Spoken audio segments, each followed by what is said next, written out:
بسم اللہ الرحمن الرحیم ربی اشرح لی صدری ویسر لی امری واحلل عقدۃ من لسانی یفقہوا قولی۔ السلام علیکم۔ جی جماعت نہم، کل ہم نے مولانا شبلی نعمانی کا تعارف پڑھا تھا۔ آج ہم سبق ہجرت نبوی صلی اللہ علیہ وآلہ وسلم پڑھیں گے۔ سبق شروع کرنے سے پہلے ہم اس کے مقاصد جو ہیں وہ ایک دفعہ دیکھ لیتے ہیں۔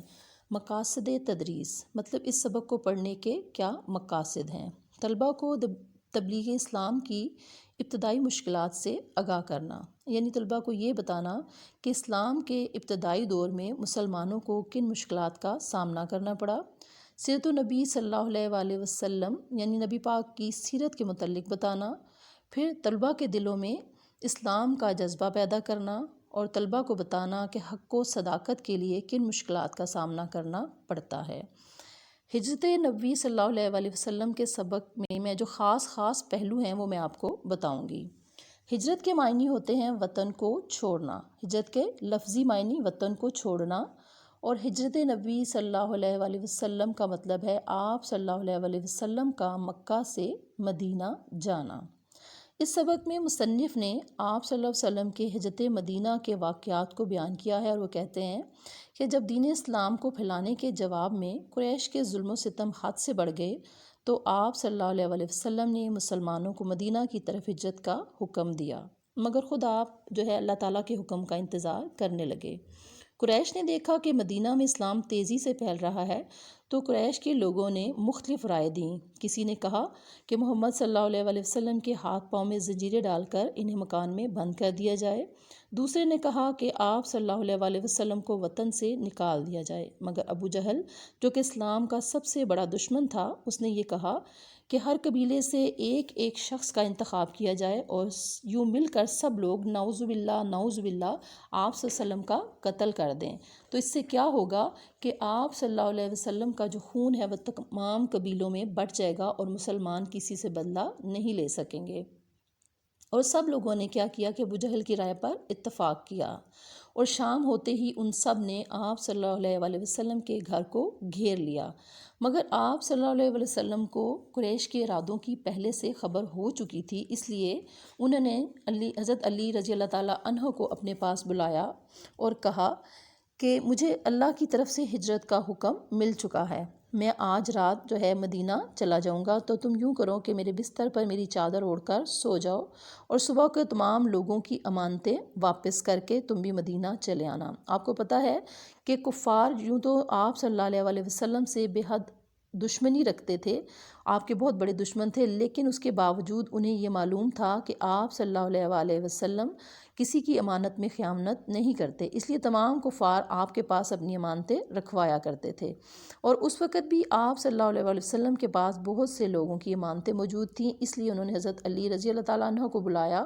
اور یہ کہا کہ ان تمام امانتوں کو صبح واپس کر کے تم مدینہ چلے آنا۔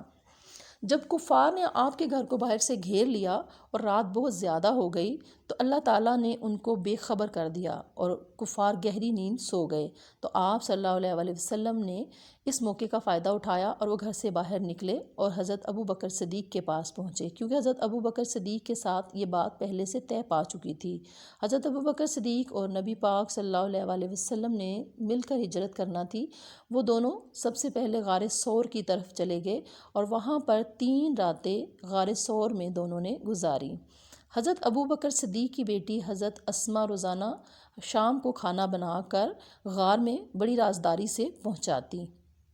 قریش جب اٹھے صبح تو انہوں نے دیکھا کہ آپ صلی اللہ علیہ وسلم کے بستر پر آپ صلی اللہ علیہ وآلہ وسلم کی بجائے حضرت علی موجود ہیں، تو انہوں نے کیا کیا کہ حضرت علی رضی اللہ تعالیٰ عنہ کو پکڑ کر لے گئے، کچھ دیر بند رکھا اور اس کے بعد انہیں چھوڑ دیا۔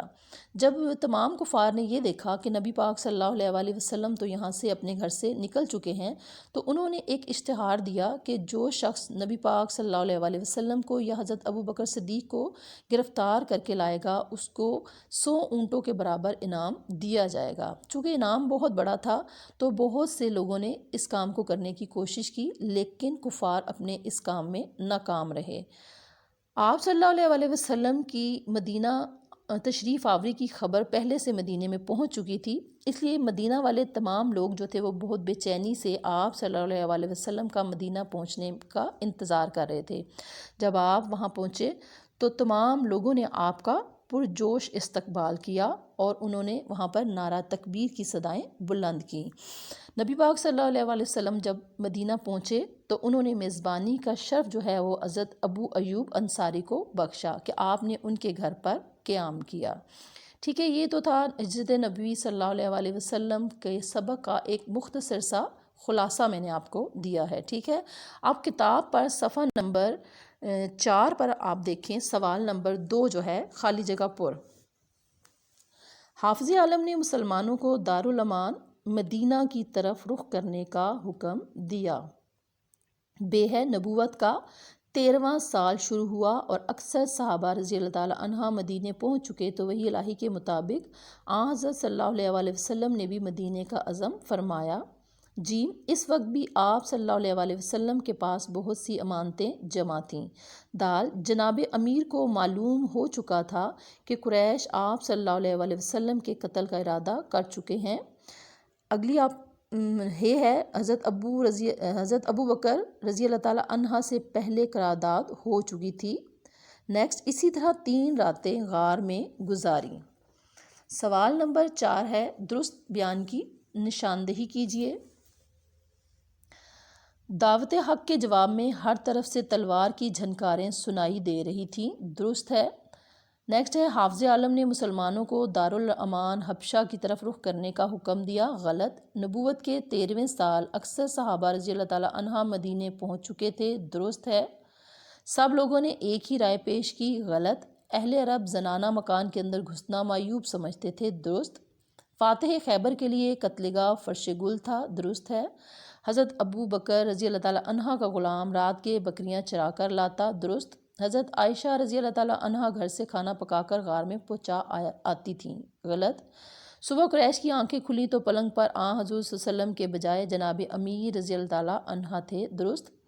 نبی کریم صلی اللہ علیہ وسلم کی تشریف آوری کی خبر مدینے میں پہلے پہنچ چکی تھی، درست۔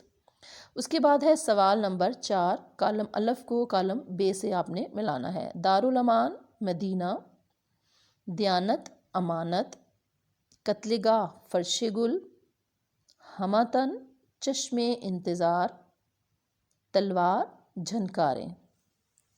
ٹھیک ہے، اس کے بعد آپ نے سوال نمبر 1 جو مشقی سوال ہیں اس سبق کے وہ آپ نے لکھنے ہیں۔ اچھی طرح سے نیٹ آپ نے کام کرنا ہے، گندا اور رف کام نہیں کرنا، آپ نے سارا کام آپ نے نیٹ کرنا ہے، ٹھیک ہے۔ اور اس کے بعد آپ نے یہ کرنا ہے کہ اس سارے سبق کو آپ نے خود ایک بار پڑھنا ہے اور پھر جو مشکل الفاظ ہیں اس کے معنی آپ کو دے دیے گئے ہیں، آپ نے مشکل الفاظ کو انڈر لائن کرنا ہے اور کتاب کے اوپر ہی ان مشکل الفاظ کے معنی جو ہیں وہ آپ نے لکھنے ہیں، تاکہ آپ کو جب آگے کام کرنا ہو یا کسی بھی چیز کا مطلب آپ کو سمجھ نہ آ رہا تو آپ کی کتاب کے اوپر وہ مطلب موجود ہو۔